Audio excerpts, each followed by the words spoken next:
La Escuela Judicial del Estado de México les da la más cordial bienvenida al Auditorio Independencia, donde se llevará a cabo la conferencia titulada Relaciones de Derecho Internacional Privado entre México y Alemania, que será disertada por el doctor Karl von Sachsen, catedrático de la Facultad de Derecho de la Universidad a Distancia de Hagen, misma que será moderada por el doctor Víctor Manuel Rojas Amandi, director general de la Escuela Judicial del Estado de México. Buenas tardes.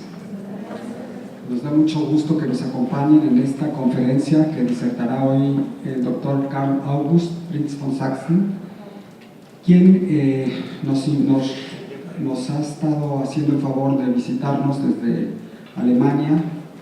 Desde la semana pasada está por acá con nosotros, y quien es un experto en Derecho Comparado y en temas relativos a Derecho Internacional Privado en general. Fíjense que el profesor von Sachsen ha vivido parte de su vida, aunque sea corta, aquí en México, y también él pues es doctor y profesor en Alemania. En la Universidad de Múnich hizo su doctorado y hoy día es profesor en una universidad a distancia, una universidad que tiene pocas aulas y donde no hay clases presenciales. Bueno, creo que empieza a haber un poco ya clases presenciales, pero la idea es que todas las carreras se impartan a distancia. Él desde hace mucho tiempo es experto en derecho mexicano ante los tribunales alemanes. Él pues da opiniones especializadas, conoce muy bien el derecho mexicano y también, pues desde luego que como una persona que estudió en Alemania y que es profesora allá, pues también conoce muy bien el derecho alemán. Él, además de haber trabajado como abogado, se ha especializado mucho en cuestiones que tienen que ver con aspectos prácticos del derecho internacional privado. Entonces, lo que él nos pueda decir esta tarde sobre cómo existe esta relación de temas de derecho internacional privado en distintas materias entre México y Alemania, pues puede ser muy valioso, sobre todo porque nunca sabe uno cuándo pueda tener un caso que se relacione con algún otro país del mundo cuando trabaja en cuestiones judiciales, ya sea como abogado o como funcionario judicial. Sin mayor preámbulo, pues agradecemos la presencia del doctor von Sachsen y le cedemos el uso de la palabra para que sostenga su disertación. Muchas gracias.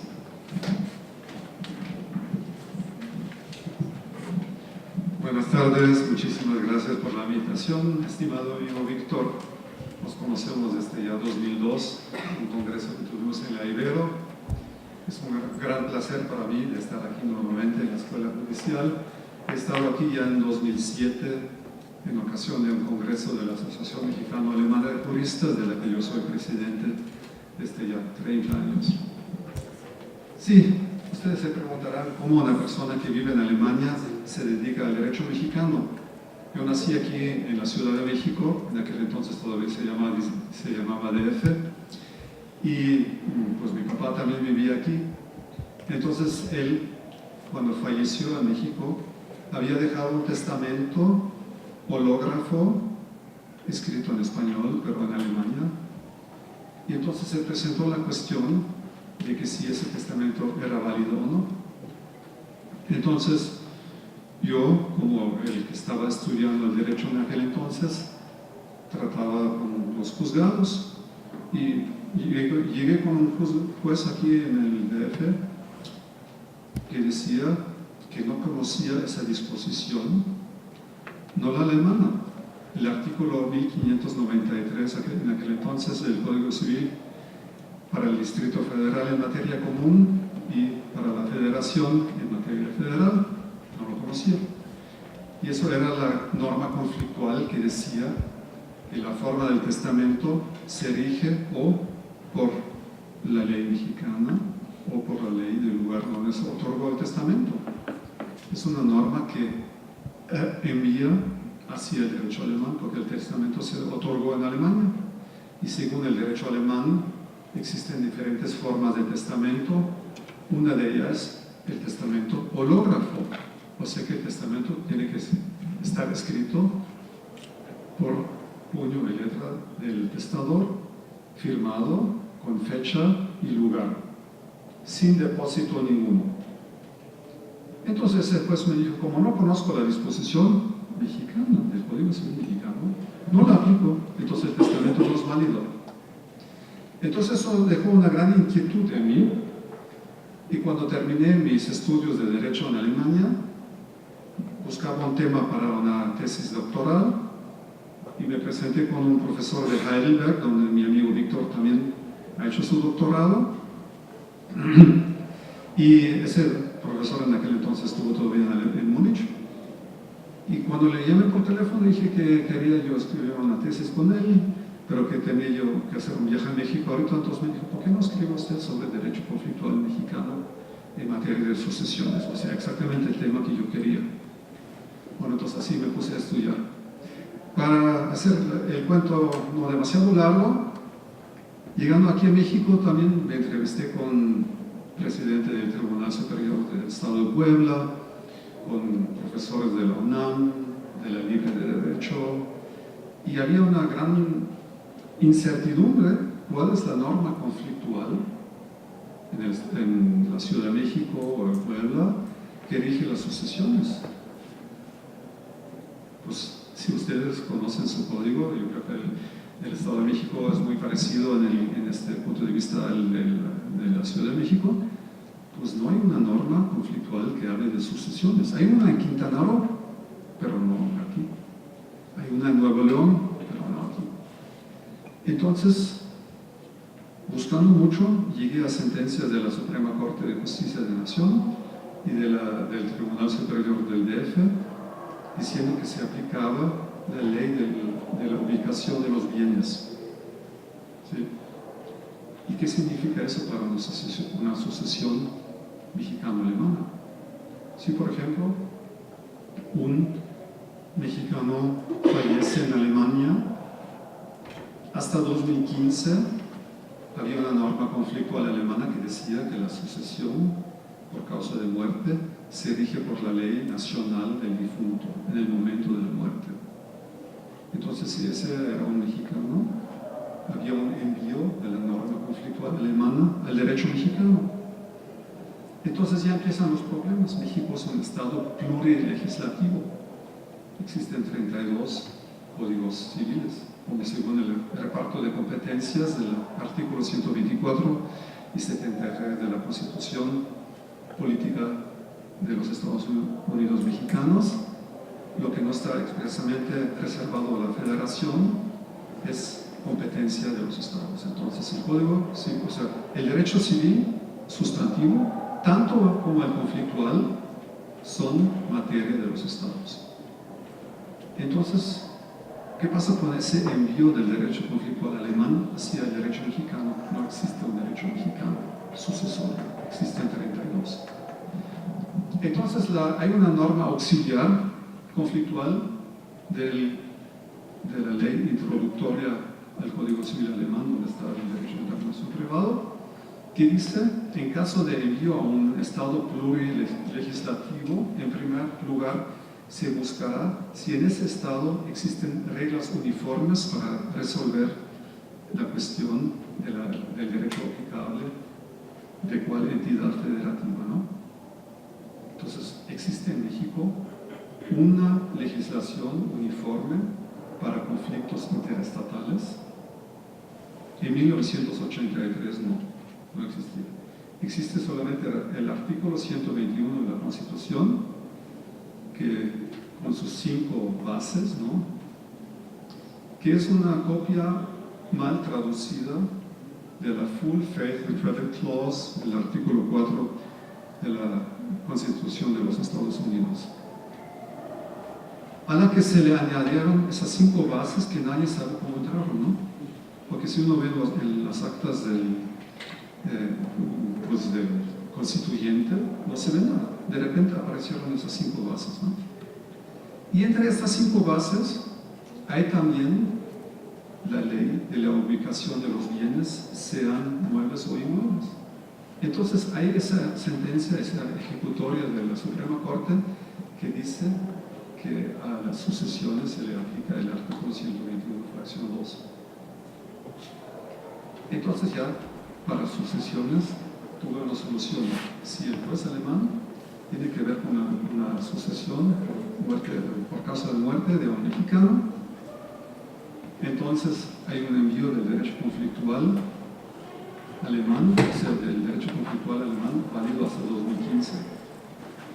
Después les digo lo que actualmente es válido, ¿no? Al derecho mexicano, para buscar cuál es el derecho mexicano aplicable de entre los 32, tenemos que buscar el artículo 121, fracción 2, y ese nos envía a la ubicación de los bienes. Bueno, digamos que el difunto ha tenido bienes en Quintana Roo, en la Ciudad de México y en Toluca. Pues entonces, la sucesión del de cuyos se rige por el derecho de Toluca, de la Ciudad de México y de Quintana Roo. Bueno, pero queda una cuestión. Todavía no hemos consultado el derecho conflictual de esos estados, porque la norma alemana hace un envío completo, o sea, no a las normas sustantivas mexicanas, sino que a las normas, incluyendo las normas conflictuales, porque en Alemania se acepta el reenvío. Entonces habría que ver qué es lo que dicen las normas conflictuales del Estado de México, de la Ciudad de México y de Quintana Roo. Para el Estado de México y la Ciudad de México es fácil porque ellos también tienen la ley de la ubicación de los bienes, pero Quintana Roo no. Quintana Roo dice que la sucesión se rige por el último domicilio del difunto. Entonces Quintana Roo expresa un reenvío al derecho alemán, porque en Alemania tuvo su último domicilio mexicano. O sea, ustedes ya ven que es bastante problemática la situación, sobre todo de México, por tratarse de un Estado plurilegislativo. Ha habido varios intentos en México de unificar el derecho conflictual, pero yo siempre digo que eso es inconstitucional, porque mientras que no haya una competencia de la Federación de legislar en esa materia, no se puede legislar en esa materia uniformemente. A nivel del derecho comercial sí, porque ahí existe el Código del Comercio, pero a nivel de sucesiones, de familias, no, porque eso es materia de los estados. Les estuve hablando de hasta 2015. ¿Por qué? Porque saben ustedes que Alemania forma parte de la Unión Europea. Y pues a partir de los tratados de Maastricht, la Unión Europea tiene una competencia en materia de cooperación judicial. Al comienzo se limitaba esa cooperación judicial a reglamentos que se refieren al proceso civil internacional. Pero con las modificaciones de los tratados se incluyeron competencias para crear normas conflictuales. Entonces, en 2009 se crearon las primeras normas conflictuales uniformes de la Unión Europea, o sea que tienen que ser aplicadas por los jueces de todos los estados de la Unión Europea. Y los primeros reglamentos, o sea, hay reglamentos y hay directivas en derecho europeo. Reglamentos son normas que se aplican inmediatamente en todos los estados miembros, mientras que directivas tienen que ser transformadas por los estados miembros en derecho nacional. Entonces esos reglamentos en materia de derecho conflictual se aplican inmediatamente en cada estado. Bueno, entonces primero se crearon los que llamamos los reglamentos Roma I y Roma II. Tienen ese apellido porque antes había un tratado entre los estados que se había concluido en Roma. Esos reglamentos Roma I es sobre el derecho aplicable en materia de contratos. Y el segundo, Roma II, es derecho aplicable en materia de responsabilidad extracontractual. O sea, por ejemplo, si ahorita se concluye un contrato entre personas, una con residencia en España y otra en residencia en Alemania, Hay normas conflictuales que tanto el juez alemán como español tiene que aplicar y que son las idénticas, que en primer lugar dan lugar a la autonomía de las partes, que pueden elegir el derecho aplicable, o sea, pueden elegir el derecho del Estado de México, si les ocurre, ¿no? Porque esos son reglamentos en forma de loi uniforme, significa que se aplican tanto cuando las normas envían a un derecho de un Estado miembro como si envían a un tercer Estado, o sea, el derecho mexicano. O sea, el juez alemán, aplicando ese reglamento, lo aplica tanto si hay un envío del derecho alemán al español, o al de Burkina Faso en África, o al derecho del Estado de México, o al derecho de Japón, ¿no? Son leyes uniformes. El segundo reglamento es, por ejemplo, hoy día muy de gran relevancia práctica. Si sucede un accidente de tránsito en España entre uno que tiene un coche registrado en Alemania y uno que tiene un coche registrado en Irlanda, yo dictaminé en un caso parecido. Entonces ese reglamento dice cuál ley es aplicable. Es la ley del acto cometido, o sea, la ley española. Entonces, por razón de competencia, puede haber casos en los que tribunales alemanes son competentes de juzgar un accidente que ocurrió en España, en Italia, en Austria, aplicando el derecho de esos estados. Entonces, un caso muy irreal, pero digamos que un accidente sucedido en México entre dos personas que tienen coches registrados en la Unión Europea es muy impráctico porque deberían de llevar su coche por el barco, pero supongamos ese caso. Entonces hay una competencia en el lugar del domicilio del actor que demanda al asegurador del que provocó el accidente.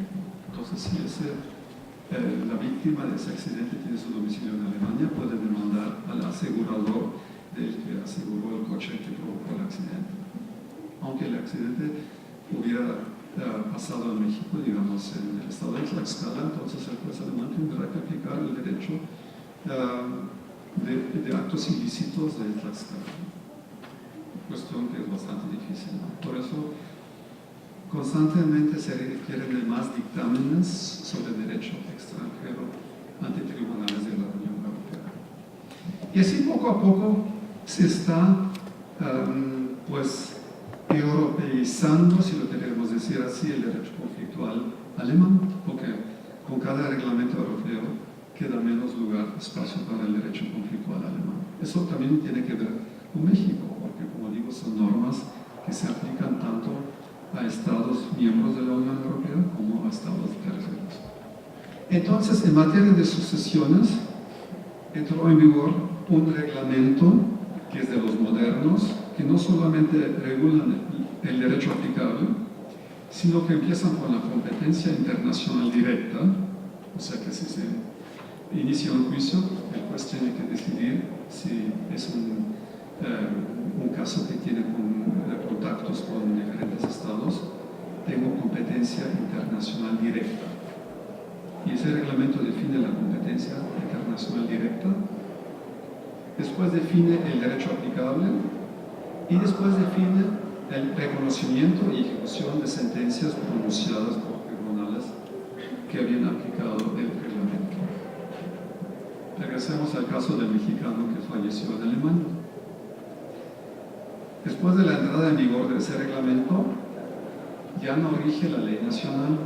Aquí hubo un cambio de concepto radical.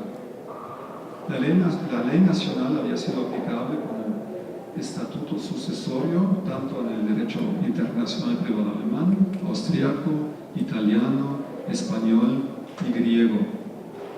Mientras que en Francia se seguía otro concepto, había la división. Los bienes raíces se regían por la ley de la ubicación y en cuanto a los bienes muebles, regía la ley del último domicilio, o sea, la ley personal. En Dinamarca, en cambio, regía para todo la ley del último domicilio. Entonces, claro que se requiere de un compromiso, y ese compromiso consistía en que ahorita el nuevo punto de conexión es la residencia habitual. Eso significa que de repente un mexicano que fallece en Alemania, ante los tribunales alemanes, su sucesión es sometida al derecho alemán y ya no al derecho mexicano. Y eso, aunque el mexicano nunca hubiera pensado en eso. En la práctica, eso provoca grandes problemas, porque, por ejemplo, ahorita muchos alemanes pasan sus últimos años de vida, después de jubilarse, ya no en Alemania. Fíjense, ahorita actualmente mi esposa me mandó fotos que mis hijos están construyendo hombres de nieve, porque estuvo nevando como loco en Alemania. Tenemos ahorita actualmente 10 grados bajo cero. Entonces, pues, mucha gente no le gusta ese clima, entonces cuando se van a España. Entonces tenemos ahorita como 2 millones o más de alemanes que residen en las Islas Baleares, en Mallorca, en Marbella, ¿no? Y también tenemos muchos británicos que viven en España. Y con ese cambio de punto de conexión, las sucesiones de esas gentes ya no se rigen por el derecho alemán o del Reino Unido, que existe, hay que distinguir si es inglés, escocés, de Irlanda del Norte, sino que por el derecho español. Y seguramente muchas de esas personas nunca pensaron en ese efecto. Entonces hicieron un testamento pensando en el derecho alemán o de Escocia, y de repente se le aplica el derecho español. Y para complicar las cosas más, España también es un estado plurilegislativo, porque aceptando las antiguas tradiciones en la Constitución española de 1978, se aceptaron los derechos forales que habían existido en los Países Vascos, o sea, en Vizcaya-Álava, en Cataluña, en Galicia, en Navarra y en las Islas Baleares. Y muchos alemanes pues residen en las Islas Baleares. Entonces, ¿qué se aplica? El derecho común español, que está en el Código Civil español, o el derecho foral de las Islas Baleares. Los españoles no tienen una respuesta a ese problema. Hasta hoy no. Porque tenemos el mismo problema que yo les había presentado con el derecho mexicano. España, siendo un estado plurilegislativo, hay que buscar si hay una norma conflictual en el reglamento europeo que nos habla de sistemas plurilegislativos. Entonces, ese dice que en primer lugar hay que ver si en el estado mismo hay normas uniformes. En España, en el Código Civil, hay normas uniformes que se refieren a la vecindad civil. ¿Y qué cosa es la vecindad civil? Es algo como una ciudadanía de región autónoma. ¿Y quiénes pueden tener esa vecindad civil?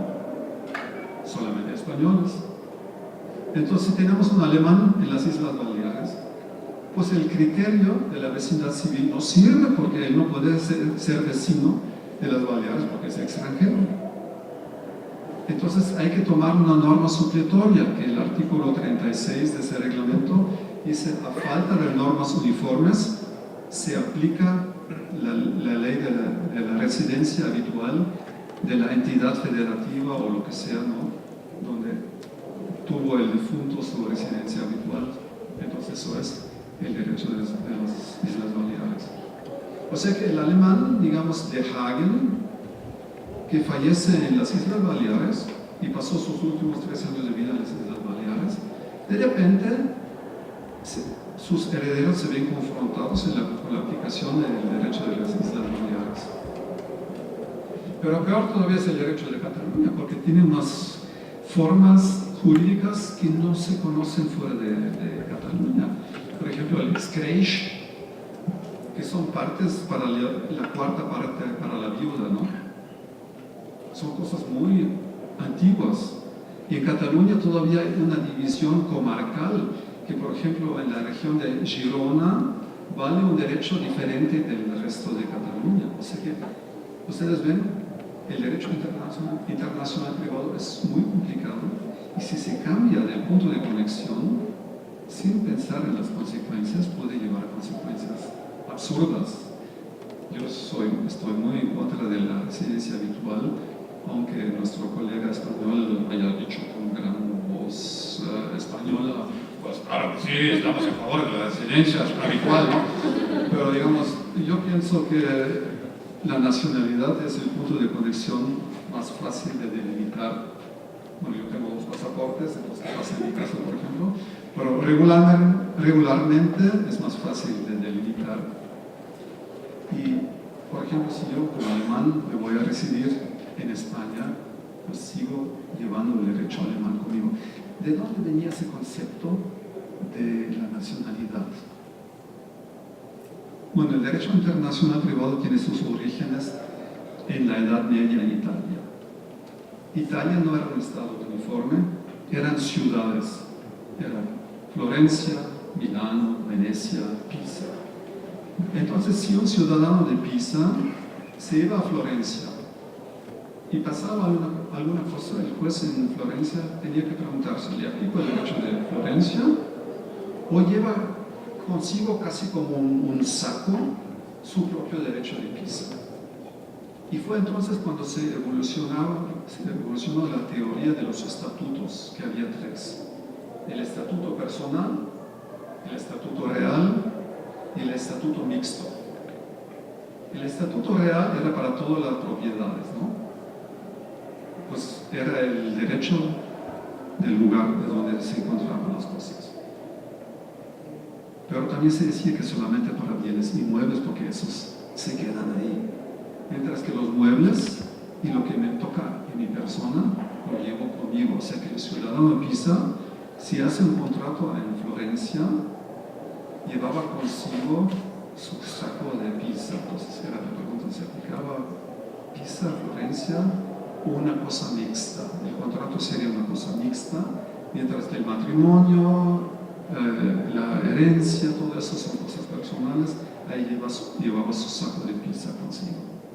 Y si eso lo convertimos a la edad de hoy, si a un mexicano se le ocurre también pasar su fin de vida en la Florida, ¿no? Entonces se le aplica el derecho de la Florida porque ahí está radicando, o porque lleva todavía su saco de Toluca consigo, se le aplica el derecho del Estado de México, ¿no? O sea, esa es una pregunta, ¿qué punto de conexión es el más justo? Lleva a soluciones más justas. Y esa gran controversia, Friedrich Karl von Savigny, el gran sabio jurisconsulto alemán, él definió la idea de que se tiene que buscar el núcleo con el que la relación jurídica está más íntimamente vinculado. Y ese hoy día es el punto moderno de conexión en el derecho conflictual. ¿Cuál es el punto de conexión con el que la relación jurídica está más íntimamente vinculada? Y ahí se puede discutir, ¿es la residencia? ¿Es la nacionalidad? ¿Es el domicilio? ¿Qué habla en favor de la residencia habitual? En Europa se dice la gran movilidad de la gente. Tenemos en Alemania más de 4 millones de turcos que vinieron a Alemania para trabajar ahí. ¿Es justo de aplicarles en la tercera generación todavía el derecho turco, aunque estén viviendo desde 3 generaciones en Alemania? Esa fue una de las razones por las cuales se quiso cambiar de la nacionalidad a la residencia. Pero en los otros casos que alguien se va de Alemania a España para pasar los últimos 5 o 10 años, quién sabe cuánto Dios nos vaya a dar, ¿no? Entonces es justo decir que de repente ya la sucesión se rige por el derecho español. Como vía de compromiso, porque Alemania, Italia, Grecia, España se pusieron fuertemente a ese cambio, bueno, entonces el testador puede en su testamento elegir el derecho aplicable a su sucesión. Pero claro que si es un alemán que vive en España no puede elegir el derecho chino, porque no tiene ningún contacto. Entonces se limita, puede optar por el derecho de su nacionalidad. Así se tiene un compromiso. Si no dices nada, tu sucesión se rige por la ley de tu última residencia, y si no estás de acuerdo, optas en favor de tu ley nacional. Es ya un compromiso más o menos aceptable, ¿no? O sea, la autonomía de las partes, o en ese caso de cuyos, se acepta también en el derecho conflictual sucesorio. Es una cosa nueva. En Alemania no se aceptaba, solamente limitadamente. Si vemos a México, todavía no tenemos ninguna norma específica para la sucesión. O sea, si en algún estado se piensa en reformar el derecho conflictual, eso sería una de las cuestiones que regular la sucesión, cuál es el derecho aplicable. Seguimos con ese parcialamiento de que si uno tiene 100 bienes en 50 estados, se aplican 50 leyes a la sucesión. Hoy seguimos la idea de la unidad de la sucesión, también en derecho aplicable, un solo derecho aplicable a la sucesión. Yo pienso que es más fácil. ¿Sí? Es más fácil. Bueno, eso es de derecho conflictual. Llegamos ahorita al procesal civil internacional. En la cuestión de las sucesiones, el reglamento europeo trata de que haya un paralelismo entre competencia internacional y derecho aplicable. O sea, el punto de conexión es el mismo. Es competente el juez de la última residencia porque así en principio aplica su propio derecho. No tiene problemas en buscar otro derecho. O sea, si el mexicano falleció en Hagen, última residencia, es competente internacionalmente el juez de Hagen y aplica el derecho alemán. Eso facilita mucho, ¿no? Sin embargo, si el mexicano optó por la aplicación del derecho mexicano, entonces el juez de Hagen sigue competente, pero tendrá que aplicar el derecho mexicano con todos los problemas que hemos ya visto.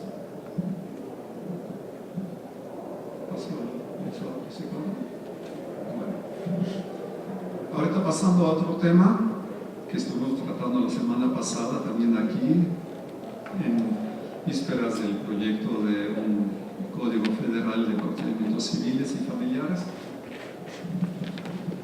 Se presenta el problema: ¿qué pasa si hay una sentencia de un Estado extranjero que tiene que ser reconocida o ejecutada en México? Hasta el momento, aquí también tenemos el problema plurilegislativo de México, y todavía más grave que en el Código Civil, porque tenemos en cada estado hay una jurisdicción local y por encima hay la federal. Entonces cada jurisdicción local aplica su legislación local, que es el Código de Procedimientos Civiles de cada estado.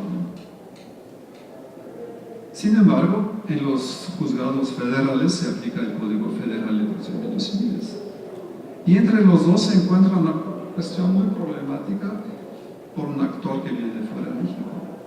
Tratando de hacer de asuntos comerciales, hay el Código de Comercio, que es federal. Sin embargo, no hay tribunales comerciales.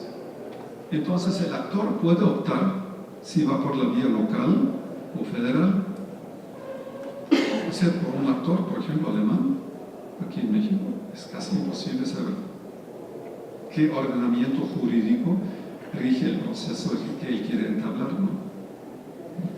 Bueno, entonces, limitémonos al Código Federal de Procedimientos Civiles.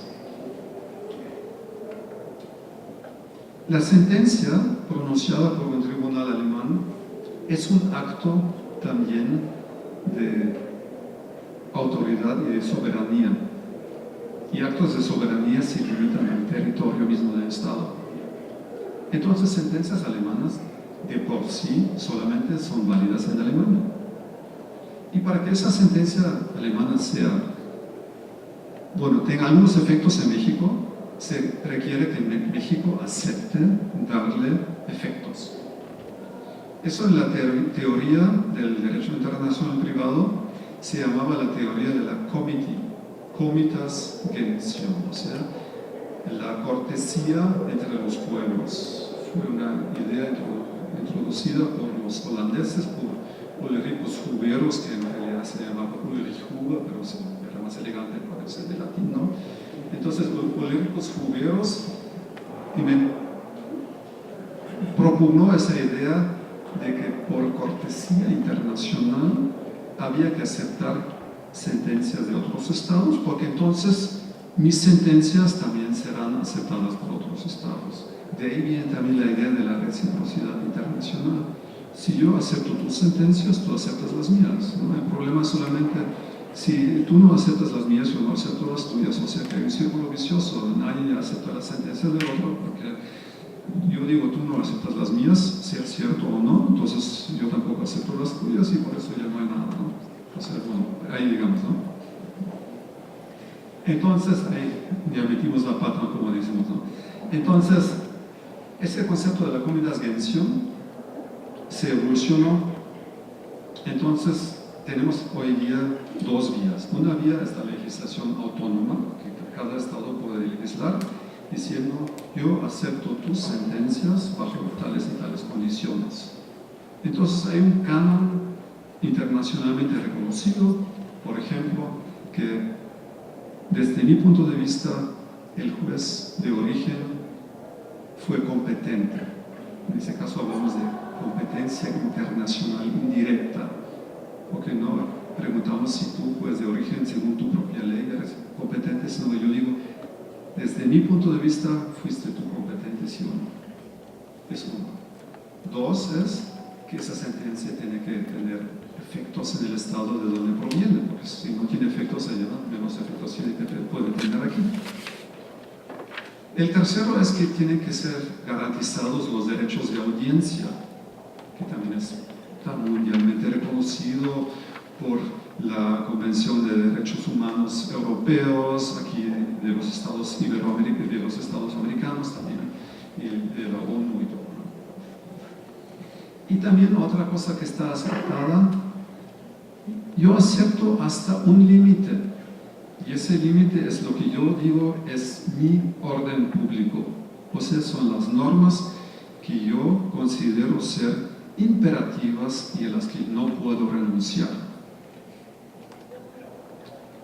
Fuera de ese marco internacionalmente reconocido, ya hay requisitos que varían.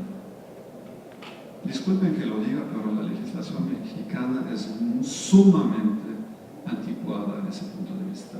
Aquí se siguen conceptos del siglo XIX todavía. Por ejemplo, se exige todavía la reciprocidad internacional y les digo, es un ping-pong. Les puedo decir que el tribunal de Bielefeld en Alemania, Renania del Norte, solicitó una vez mi dictamen porque era la cuestión de que si había reciprocidad internacional con México o no. Entonces ellos decían que según su opinión no, fundándose en un comentario al Código de Procedimientos Civiles alemán. Ese código decía una estupidez absoluta. Entonces yo estuve persiguiendo de dónde venía esa idea, porque la falta de honestidad científica también existe en Alemania. Unos estaban copiando de los otros, hasta que me di con el Staudinger, que es un gran comentario, de 1932, y desde entonces estaban diciendo que no existía reciprocidad internacional con México, con la consecuencia de que si en México se dan cuenta de que en Alemania no reconocen sentencias mexicanas, pues nosotros en México tampoco las reconocemos. O sea que es pues digamos, una vía de escape que fácilmente se puede cerrar, ¿no? Si uno tiene ganas de reconocer, dice, pues tú no reconoces, yo tampoco reconozco, vamos, basta. O sea, con eso, toda la Kommunikationsgrenze la mato fácilmente. Por eso yo pienso que ese requisito en el proyecto de reforma tiene que caer según la última versión que yo vi ya cayó. Entonces, es uno de los conceptos anticuados. Otro concepto anticuado es, por ejemplo, que se exija que la sentencia en el estado de origen revista carácter de cosa juzgada. Eso también dificulta el reconocimiento y ejecución de sentencias. En los estados europeos, las sentencias son ejecutorias antes de que revistan el carácter de cosa juzgada. Claro que si el que ganó la demanda trata de ejecutar el juicio antes de que tenga carácter de cosa juzgada, y después en apelación, pues la sentencia es revertida, pues corre el riesgo de tener que indemnizar a la parte demandada. Pero ese riesgo no hay que pasarlo a la esfera internacional. Ese riesgo tiene que ser regulado por el derecho nacional procesal, pero a nivel nacional, no internacional. Entonces, en los estados europeos, en los tratados internacionales, ese requisito ya no existe. Se exige solamente que la sentencia sea ejecutoria. Pero el peor concepto los peores dos conceptos que existen en el derecho actual mexicano son el exhorto y el exequatur. Y eso también son teorías del siglo XIX. O sea, estamos en 2018, por favor, no nos olvidemos de que hemos pasado de 2 siglos, ¿no? En el siglo XIX, pues obviamente las cosas eran distintas. Se requería de que haya un papel oficial emitido por un juez. O sea, el exhorto significa una carta rogatoria que el juez de origen le solicita al juez requerido de reconocer y ejecutar la sentencia. En Alemania el juez no está facultado a expedir tal carta porque tenemos la idea del proceso controversial, o sea que incumbe a las partes mover todo el procedimiento, incluso la ejecución. Entonces el juez no tiene que moverse de ahí, no tiene facultad. Entonces, por ese mero requisito del exhorto, sentencias alemanas no pueden ser ejecutadas en México. Entonces, en Alemania se dice, bueno, ustedes no ejecutan, nosotros tampoco. Otra vez estamos en ese círculo vicioso. ¿Para qué necesitamos en el año de 2018 el exhorto? Las partes pueden promover el asunto, incluyendo la documentación necesaria, si quiere México, a través de un organismo central, pero no se necesita de una carta rogatoria, eso es inútil. El siguiente requisito que es inútil es el exequatur. Hasta en América Latina, México se encuentra en el último rango con ese requisito. En Argentina me decían, pues, ¿cómo ustedes exigen todo el exequatur? Yo estuve en una reunión en el Max Planck Instituto de Derecho Internacional Privado en Hamburgo, que es la máxima autoridad, se puede decir casi mundialmente, junto con el British Institute of Comparative Law. Y ahí expuse sobre el derecho mexicano. Existe todavía el exequatur en México, es como si de repente saldría un brontosauro, ¿no? En la autopista México-Toluca, ¿no? ¿Qué es el exequatur?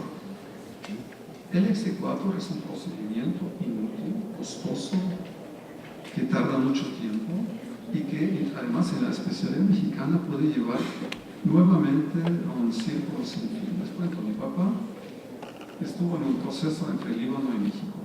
Llegaba la sentencia del Líbano aquí para ser ejecutada, entonces se llegaba al exequatur famoso. Es un procedimiento contencioso con ambas partes, donde se pelea sobre la cuestión si se ejecuta o no la sentencia. Entonces se dicta sentencia de exequatur, sí o no. En contra de esa sentencia se puede interponer recursos. Si llega a la segunda instancia en el Estado de México, y contra esa sentencia, ¿qué podemos hacer en México? Cada sentencia, artículo 14, fracción 4, Constitución, amparo. Ya la cosa llegó a la Suprema Corte de Justicia, ella no decide, reenvía hasta abajo y vamos otra vez, tiene que entonces no Estado de México, sino la Ciudad de México. Nuevamente, primera instancia, apelación, amparo, chas, otra vez para el. Después de 30 años iba subiendo y bajando, subiendo y bajando. Ustedes pueden imaginarse que para entrar el comercio internacional, eso es muy ventajoso, que México se presenta como un lugar moderno con el que podemos hacer negocios. En ningún estado europeo existe el exequatur. Les voy a decir en Europa cómo fue la relación. Tuvimos en 1968 un tratado entre los estados de aquel entonces Comunidad Europea sobre ejecución, competencia y ejecución de sentencias. ese todavía contenía un exequatur. Mucha gente, sobre todo de la doctrina, estaba totalmente en contra. Entonces, en 2001 fue reemplazado por un reglamento y ese abolió el exequatur por completo. Entonces, obviamente hubo inquietudes que pasan con el derecho de garantía, de audiencia, más que todo. Bueno, entonces, ¿qué se hizo? Todavía era necesario un procedimiento de ejecución en el estado requerido, con la documentación necesaria, donde se examinaban si había causales de negación de ejecución. Pero ya no era controvertido. Solamente si el demandado oponía un recurso, se examinaban esos requisitos.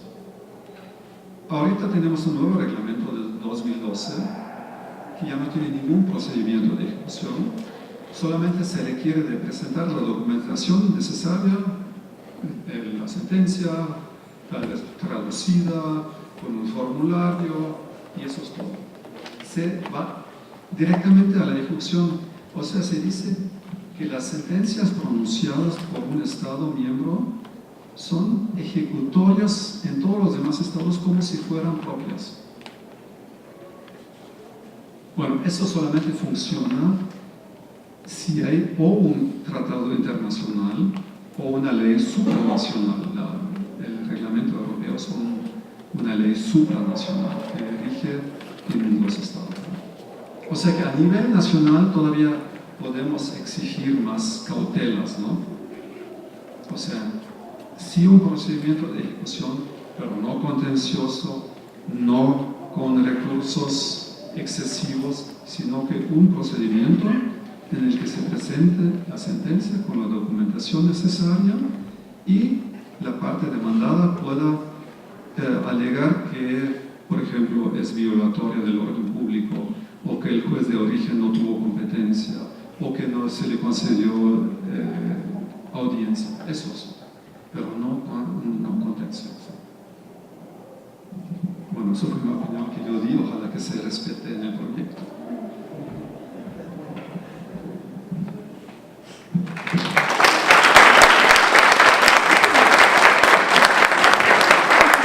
Agradecemos al profesor Constanze las opiniones que vierte sobre los temas de las relaciones de derecho privado entre México y Alemania. Yo le tendría una pregunta que realmente, como se dice, a veces son más de una, pero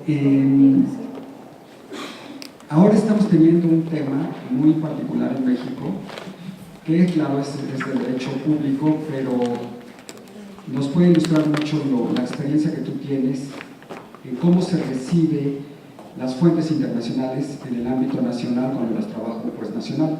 Ahora la Corte Interamericana de Derechos Humanos nos obliga a todos los jueces del país, en cualquier instancia, incluso a las autoridades administrativas, a aplicar como obligatoria la jurisprudencia interamericana.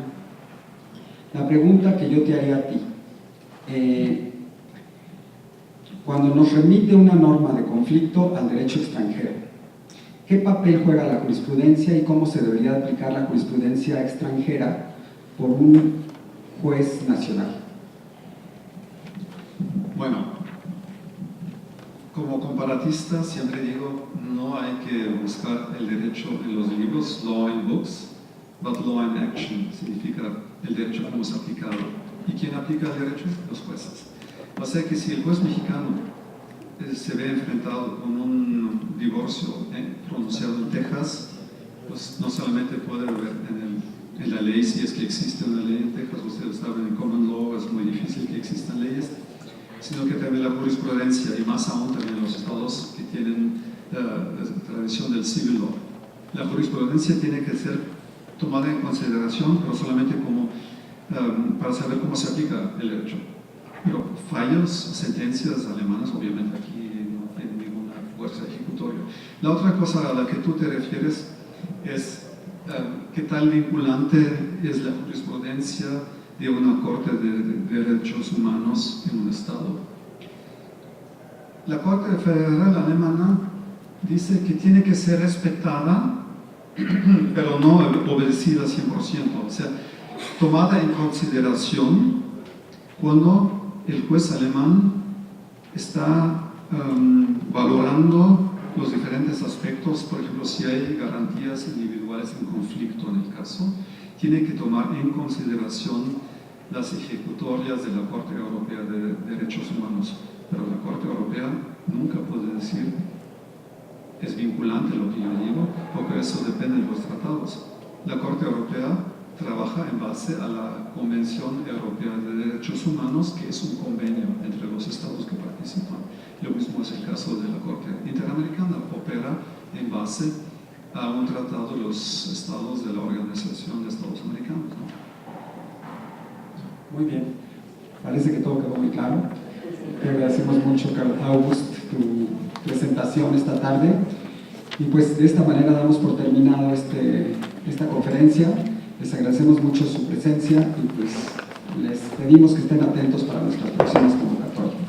El Poder Judicial del Estado de México, a través de la Escuela Judicial, otorgan el presente reconocimiento al Dr. Carl August von Sachsen-Lesape por su destacada disertación de la Conferencia Relaciones de Derecho Internacional Privado entre México y Alemania, desarrollada el día 20 de febrero del 2018 en el Auditorio Independencia de la Escuela Judicial del Estado de México. Lo firma el presidente del Tribunal Superior de Justicia del Estado de México y un servidor. Muchísimas gracias.